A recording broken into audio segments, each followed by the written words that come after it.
Okay, so recently I have seen two animated movies that are very different and I liked them both very much. The Breadwinner and Sherlock Gnomes. And they are like on totally different levels, on different planets of quality, style, all that jazz, but I liked them both very much, and I shall explain. The Breadwinner, made by the same European country as gorgeous movies like The Secret of Kells and Song of the Sea. Oh, God. I have to wait years in between new movies for them, but they are worth it every time. But this one, totally better than Secret of Kells. But it's not. And I can say why. Okay. The thing about The Secret of Kells is it's absolutely stunning. Every scene, totally like drop dead gorgeous. Total masterpiece. But the actual, narration of it, the characters and all that are quite boring. So it's like you watch the movie kind of like in background and you look back and forth. It's kind of like going to a museum, all right? There's not a lot of talking and you don't really feel like you're doing much, but you're just getting all this visual glory that, you're enjoying it. Though the breadwinner is still the same style and is still quite lovely to look at, but it doesn't overdo it in its scenes, all right? It takes more serious tones. It is totally set in a normal, real world throughout 80% of the movie. So it's not as visually stunning as Secret of Kells, but the story is so much more interesting. It's action packed, it's suspenseful. Maybe not action packed, but it keeps you on your edge like through the entire thing. Okay, it is heart stopping with it's a really good movie. Okay, it's one of those movies that is so well done that if it wasn't animated, you'd still enjoy it if everything was the same. But because it's animated, it's just really fun to look at. And yeah, Song of the Sea is kind of in between those two movies, where it is gorgeous and a pretty pleasant movie. It's right in between. But no, Breadwinner, total flip around. Yes, there's a lot of lovely animation in it when they have this little dream sequence where the family is telling a little, fairy tale side story. But no, what really drives you is the characters are so real and the story is absolutely terrifying. I mean, it's in Afghanistan in like the early 2000s, Taliban, all that jazz. It's terrifying. And oh God, our main heroine, she's absolutely terrified the whole way through. She's not some tough little, yeah, this is all so easy. I am just waiting for a chance to prove myself. No, no, she's doing it because she has to, okay? She's absolutely terrified the whole way through and she does it anyway. That's bravery, okay? That is a hero. And I love it that, she wasn't the very first person in her area to think of this. She runs into a friend of hers from school and she's like, oh yeah, I thought of this too. Glad you joined me. And they have this beautiful friendship. It's honestly one of my favorite parts of the movie. Where they're just kind of doing stupid little odd jobs for their families and they're talking and they're dreaming and they're living and they're escaping death and torture. And yeah, like this whole movie, our main heroine, she's exhausted. She is worn down, okay? She is emotionally hurt and mentally exhausted, and she does it anyway. She does it anyway. That's amazing. And I love how, yes, the family, even though, the way that it's so sexist and they should have every reason to hate men, life is just not that simple because, they have men in their lives that they actually loved, okay? They had their friend who worked at the prison, her father who was a super sweet guy and a pretty good father, their baby brother who's just an innocent. They love him because he's the baby. And oh yeah, okay, this is kind of a spoiler alert right here. Skip this if you don't want to know it.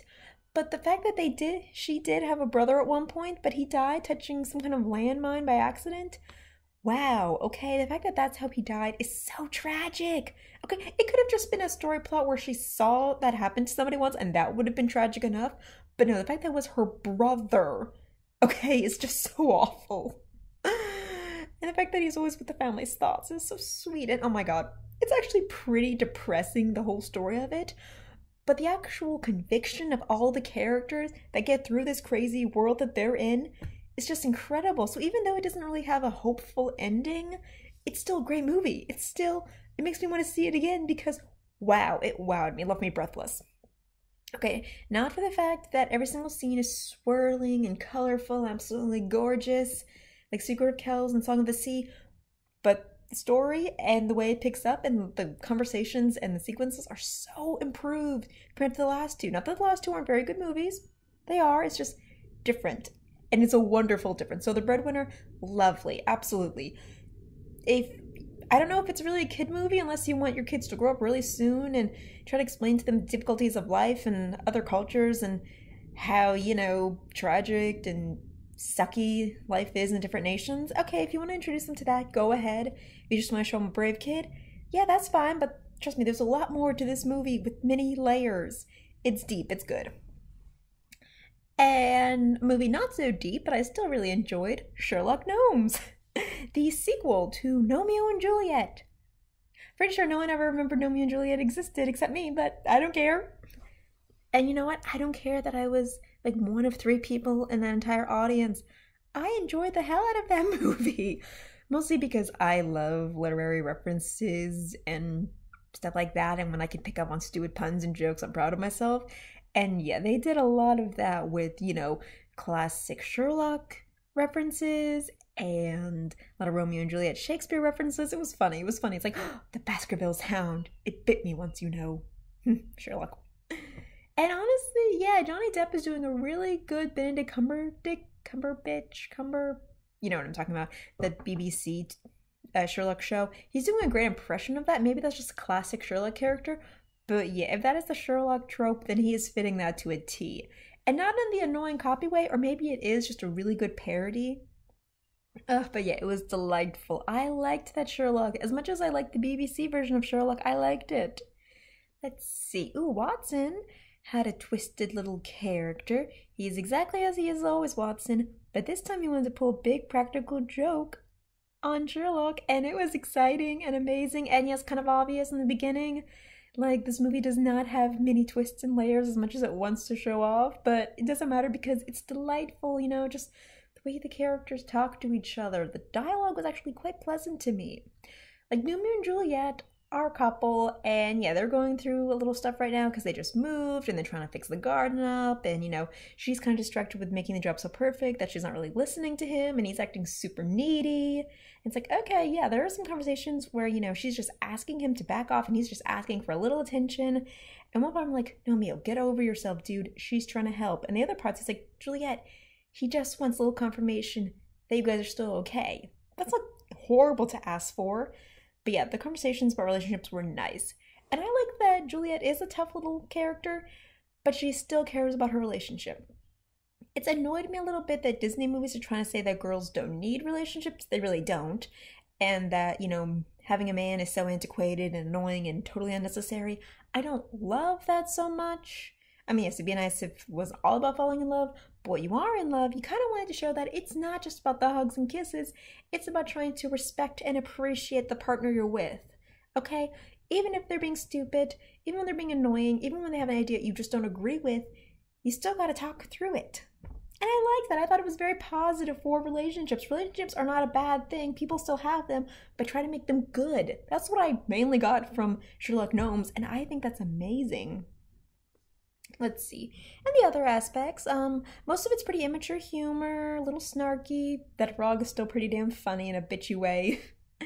Let's see. I think it's really cool how there are like no humans in that movie, like none. It's inanimate objects. It's kind of like a Toy Story went an extra level because the gnomes talk to statues and gargoyles and toys and little figurines and this china shop, and it's just wow, okay? It's like, oh my god, the entire moving world that's like right in the other room or right behind us. Like, oh, it's fascinating. It's so weird how big this worldscape is and how everything talks. It's very interesting to me. I actually think the action sequences were pretty exciting, okay? It wasn't as exciting as the first one, but yeah, there were a lot of good action sequences, and there were a couple little bits and twists. And it did that thing where they didn't do anything too unnecessary that I thought was a plot hole. I mean, that was mostly quite interesting. It was quite enjoyable. I kind of want to see that again too, even though it's just in theaters. So yeah, I very much enjoyed both of those two movies. Breadwinner is super depressing and super rewarding.